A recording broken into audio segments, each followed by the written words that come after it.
আলোচনাটা শুরু হয়েছে একেবারে নির্ধারিত সময় 3:30টায়, এবং শুরুতেই তারা এরকম করে বলেছেন যে আজকে আসলে সংস্কারের কোনো আলোচনা নয়, যদিও এইটা জাতীয় সমন্বয় কমিশন, যেটার প্রধান হচ্ছেন ডক্টর মোহাম্মদ ইউনূস, তিনি আহ্বান করেছেন, এবং এই সমন্বয় কমিশনের সদস্য আছেন, ঐক্যমত্য কমিশন তার সদস্য আছেন যে 6টা কমিশন গঠিত হয়েছে, যারা আজকে বসছিলেন সংস্কার কমিশন, তাদের আহ্বায়করা, তারা সবাই ওখানে ছিলেন।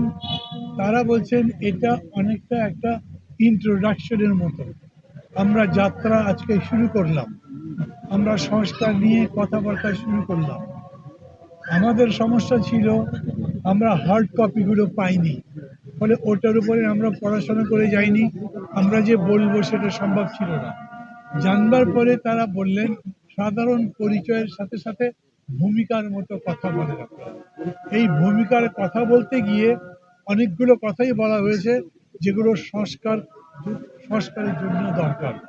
যেমন এরকম করে মত কেউ কেউ দিয়েছেন যে ইসলামী যে বিধান আছে, আল্লাহর প্রতি আনুগত্যের কথা আছে, রাষ্ট্রধর্মের কথা আছে, এগুলো থাকতে হবে।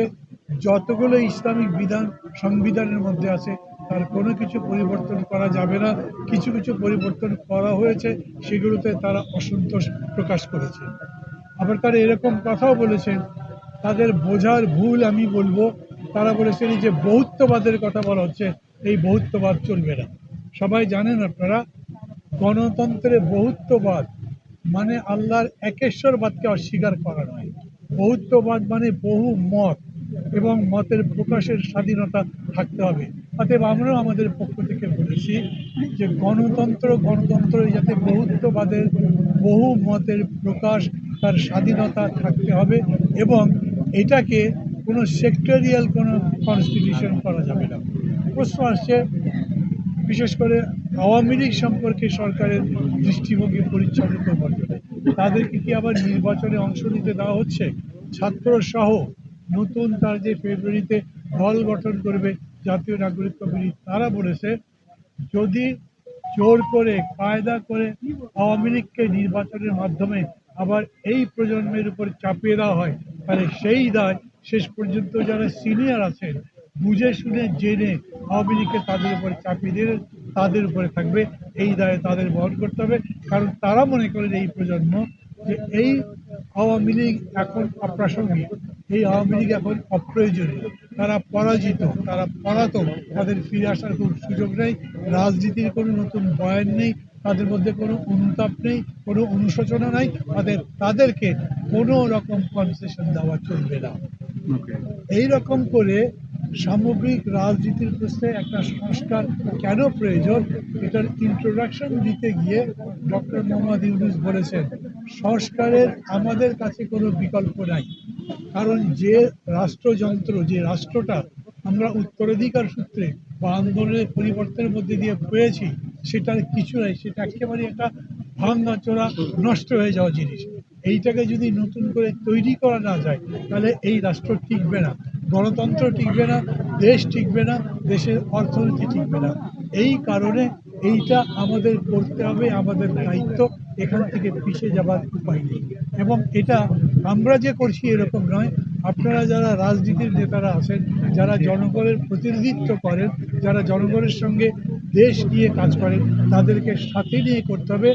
আমরা একটা টিম করেছি, যেই টিমের পক্ষ থেকে কি কি করলে রাষ্ট্রটা একটা টেকসই গণতন্ত্র নির্মাণ করতে পারে, সেই জায়গায় দাঁড়াতে পারে, তার প্রস্তাবনাগুলো আপনাদের কাছে দিচ্ছি। আপনারা এর উপরে আপনাদের মতামত বলবেন, সেই মতামতের ভিত্তিতে আমাদের নিজেদের মধ্যে কথা হবে।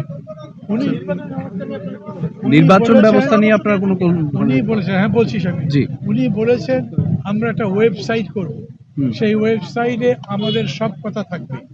আপনারা যেগুলো ঠিক মনে করছেন সেগুলো ঠিক মত দেবেন, যেটা ঠিক মনে করছেন না সেটা ভুল বলবেন, নতুন কোনো প্রস্তাব থাকলে সেটা বলবেন। দুর্নীতি সহ নির্বাচন ব্যবস্থা, কনস্টিটিউশন, যে 6টা কমিশন আমাদের সাথে বসেছিল, সবগুলো ব্যাপারে যে প্রস্তাবনা দেবেন, মানুষের মধ্যেও সেটা চর্চা হবে, তারই ভিত্তিতে সবচাইতে লাগসই যুগসই জুৎসই, যেটা সত্যি সত্যি গণতন্ত্রকে টেকসই করবে, সেই রকম প্রস্তাবগুলো নিয়েই আমরা আগামী নির্বাচনে যাব। নির্বাচনের তারিখ নিয়ে, লিমিটেশন নিয়ে কোনো কথাবার্তা হয়নি। অনেকেই বলেছেন যে প্রধান উপদেষ্টা বলেছেন ডিসেম্বরের মধ্যে এটা হতে পারে, উনি এটার উপরে কোনো কমেন্ট করে নাই। কিন্তু সাধারণভাবে প্রায় সবাই বলেছেন তারা যত তাড়াতাড়ি পারে নির্বাচন করতে চান, এবং এই নির্বাচন যাতে একটা ভালো নির্বাচন হয় সেই জন্যে এই সংস্কার করবেন। এই দুটোর মধ্যে কোনো দ্বন্দ্ব নেই যে সংস্কার আর নির্বাচন মুখোমুখি কখনোই দাঁড়াচ্ছে না, দুটো পাশাপাশি চলছে। এবং যখনই মনে করছি আমরা, মানুষ মনে করছে যে এই রকম পরিস্থিতিতে নির্বাচন করলে সেই নির্বাচন টেকসই হবে, এবং এই নির্বাচনের মধ্যে যারা আসবে তারাও যেটুকু কমপ্লিট করতে পারলাম না আমরা, ধরা যাক যতগুলো প্রস্তাব দেওয়া হয়েছে সেই প্রস্তাবের যেগুলোতে ঐক্যমত্য আছে সেটা নিলাম, যেগুলোর মধ্যে অল্প কিছু পরিবর্তন করতে হবে সেটা করব, যেটা বেশি করতে হবে সেটা করব, কিন্তু এই ধারাবাহিকতা বজায় থাকবে। এই প্রক্রিয়ার মধ্যে দিয়ে পরিপূর্ণ একটা সংস্কারের স্থানীয় নির্বাচনের বিষয়ে কি বলছেন?